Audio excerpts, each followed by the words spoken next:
Welcome to HeartTalk.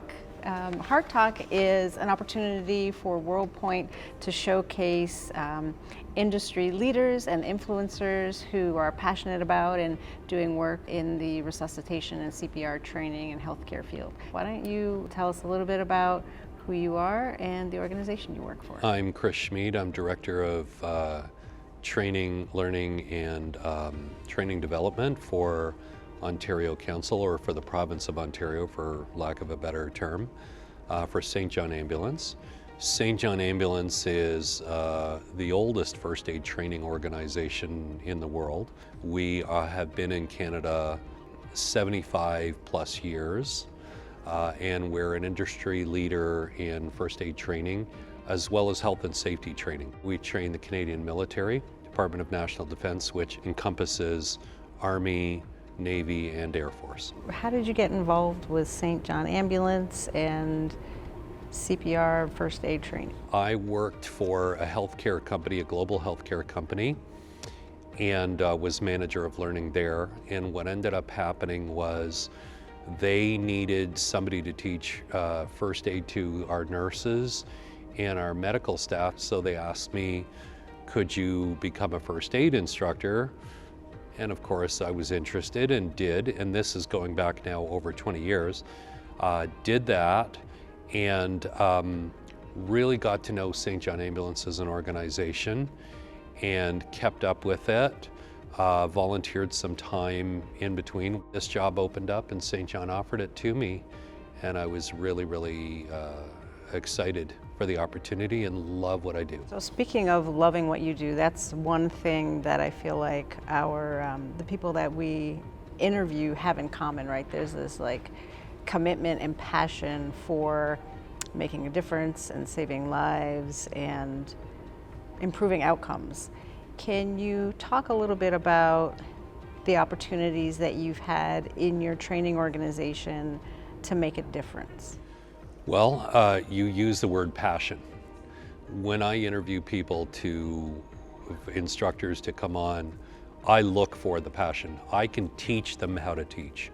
We can teach them first aid. We can teach them about almost anything they need to reteach. I cannot teach you passion. We take a lot of pride in the fact that we save lives. This annual conference, you've got instructors coming from all over Ontario. You are responsible for running a breakout session, and I've sat in on one of them with you, and you've got another one later today. Where did that come from, that idea? And share a little bit about kind of what you're doing differently. Right. Where did that come from? When we see statistics that are sometimes shocking, and it can be through opioid poisonings and overdoses, it can be through public access defibrillation, it could be through just essentially people not taking the time to learn CPR and to take charge in a situation. When we see that, we need to change that dynamic. So St. John Ambulance has something called a raison d'etre, which is French for reason for being. What is our reason for being is in the service of humanity. And in doing that, we need to empower people to be able to save lives. When we saw the statistic that only 39% of women in the public eye survive because somebody's doing CPR on them, that's unacceptable. It's unacceptable. And it's something that we need to change, and if we don't change it, who will? Again, you've got to step up to the plate and say, you know what, I see a problem, and I don't want to hear something needs to change, who's going to do something about it, somebody needs to do something. Let's make that us. Let's us be the narrative. Let's us be the people who make the change. Let's bring that statistic up. Let's bring that number as close to 100% survival as we can. Will it ever be that? Probably not. But 39% is unacceptable. It is unacceptable. We've got to change that narrative. And so that is where people are unable or unwilling to provide, generally bystanders, right? Provide CPR on women. Why is that? There are a number of factors. So one of the factors, of course, is simple knowledge in training. They don't have it. So a certain percentage of the population doesn't do it because they wouldn't know what to do, because they haven't been trained. Another segment of the population, predominantly men, and I don't want to be exclusive about that, but predominantly men, are afraid to do something because they're concerned about, am I going to be accused of inappropriate touch, sexual assault, that type of thing. And then there's a population of people who say, well, you know, if it's an elderly woman, and it can be, because people of every age can suffer cardiac arrest, am I going to hurt them?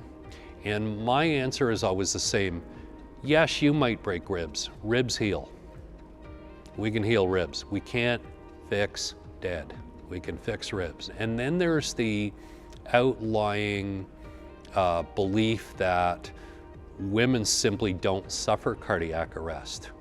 So this likely isn't a cardiac arrest. Well, and it's a small portion of the population that believes it, but it's out there. Both men and women suffer cardiac arrest. And then finally, there's a small segment of the population that believes, well, maybe they're just being overly dramatic. If they're not breathing, they're not being overly dramatic. They're likely in cardiac arrest. So your passion for making a difference and truly awareness around health equity and inclusion and diversity, how's that being received throughout your organization and then throughout the world around your organization that you're training? What I'm finding within the organization is they're open to it. They're very receptive. Our instructors hear that and say, wow, we do have to change that narrative. So when I do talk to instructors, they agree that that narrative is essentially, it's the dynamic must change. How is it being received outside of our instructor base, our St. John family of branches?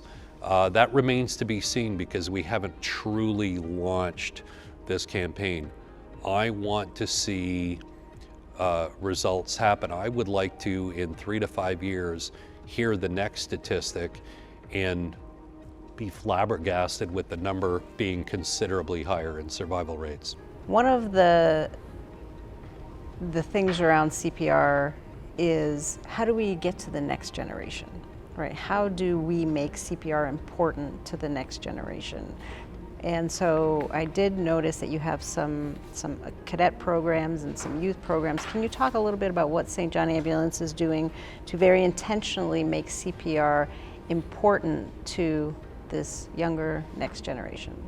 Well, I'm glad you bring that up. So we do have a segment of St. John called the youth group.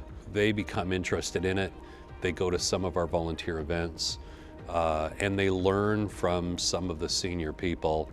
There is the aspect of the learning that they have, and what we find is the people that do come to us as volunteers aren't just passionate about wanting to make a difference, they're passionate about learning more.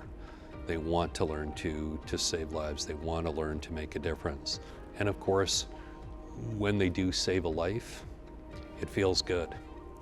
When they do help somebody, even if it's just an injury, even if it's just a sprained ankle, even if it's a fractured wrist from a fall, they feel good to know that they've made a difference. So you are pioneering right now as we speak around health equity and inclusion and diversity and commitment around the pieces that you can bring to your training and to make training more representative of the world we live in and the community that we serve. What are some other opportunities for your training or other things that you're passionate about that you would like to see bringing to St. John Ambulance first aid CPR training in the next few years?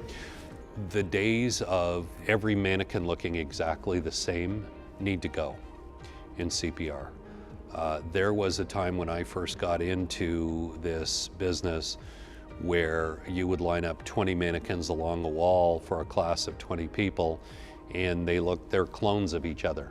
Well, that's not the reality of the world. We have men and women, we have different skin tones, we look different.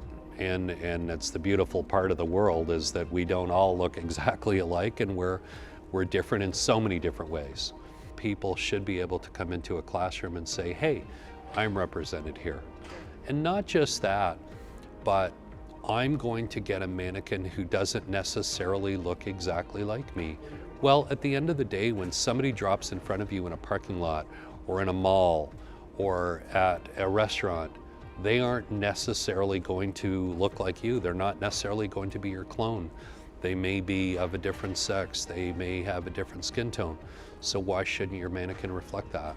You don't choose who's going to drop in front of you. And that life is no less valuable.